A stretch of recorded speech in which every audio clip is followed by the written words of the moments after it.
દોસ્તો 10th અને 12thની exam નજીક આવતી જાય છે અને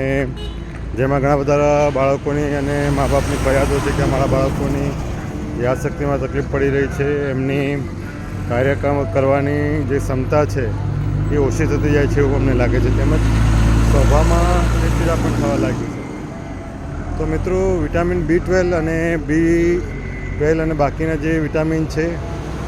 તેમજ વિટામિન ડીની કમીના કારણે થતી તકલીફો વિશે આપણે ચર્ચા કરીશું. મિત્રો, વિટામિન B12 અને વિટામિન ડી ખાસ કરીને શરીરની દરેક પ્રક્રિયા મેટાબોલિઝમ માટે બહુ જરૂરી છે. જ્યારે વિટામિન B12ની કમી હોય ત્યારે ખાસ કરીને જો વિટામિન B12માં આપણે એવું કહી શકીએ કે વિટામિન B12ની કમી હોય તો બ્રેઇનના જે ગ્લુકોઝ મેટાબોલિઝમ છે જે ઘટી જતું હોય છે, સ્લો થઈ જતું હોય છે. એવી રીતે વિટામિન B6ની કમી હોય સ્પેસિફિક તો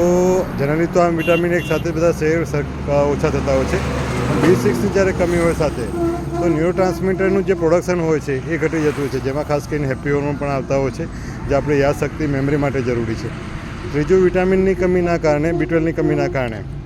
આપણે જે નર્વ ફોર્મેશન છે, રેડ બ્લડ પ્રોડક્શન છે, એટલે કે RBCનું પ્રોડક્શન છે, આપણે એવું કહીએ કે ખૂનની માત્રા કે હિમોગ્લોબિનની માત્રા, એ પ્રોડક્શન પણ ઘટી જાય છે. તેમજ બ્રેઇનમાં જે નર્વ્સ આવતી હોય છે એ નર્વ્સનું જે હેલ્ધી રહેવું પડે એના માટે જે બેઝિક રિક્વાયરમેન્ટ છે વિટામિનો છે એ ઓછી થવાના કારણે આપણે કહી શકાય કે વિટામિન B12ની કમીના કારણે આ બધી વસ્તુ પ્રોસેસ જે છે ખાસ કરીને બ્રેઇનના એ ડાઉન થઈ જતી હોય છે અને ન્યુરોટ્રાન્સમીટર જે છે, હેપી હોર્મોન, એ પણ ઘટી જતા હોય છે. આની સાથે સાથે વિટામિન ડીનો રોલ પણ એટલો જ મહત્ત્વનો હોય છે. હવે આ જ્યારે ઘટે છે ત્યારે એકચ્યુઅલી ફક્ત એવું નથી કે વિટામિન B12 ઘટવાના કારણે વ્યક્તિને થાક લાગશે કે શરીર દુખશે, પણ આની સાથે સાથે શરીરમાં થાક લાગે, ચીડચીડા પણ થાય, એટલે શરીરમાં પણ બધા માઇન્ડના જે લેવલ છે, જે સ્ટેટસ છે એમાં પણ ચેન્જ આવે છે અને બ્રેઇનના સ્ટેટસમાં પણ ચેન્જ આવે છે, એની વર્કિંગ કેપેસિટીમાં પણ.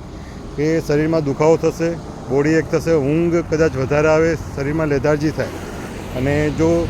સાયકોલોજીકલી જે ચેન્જ કહીએ એમાં ડિપ્રેશન જેવા લક્ષણો આવે છે, જેમાં ચીડચીડા પણ, ગુસ્સો આવવો, ધ્યાન ન લાગવું, અટેન્શન ન રહેવું, નાની નાની વાતોમાં ખોટું લાગી જવું, દુઃખ થવું, આ બધી વસ્તુ વધારે થતી હોય છે.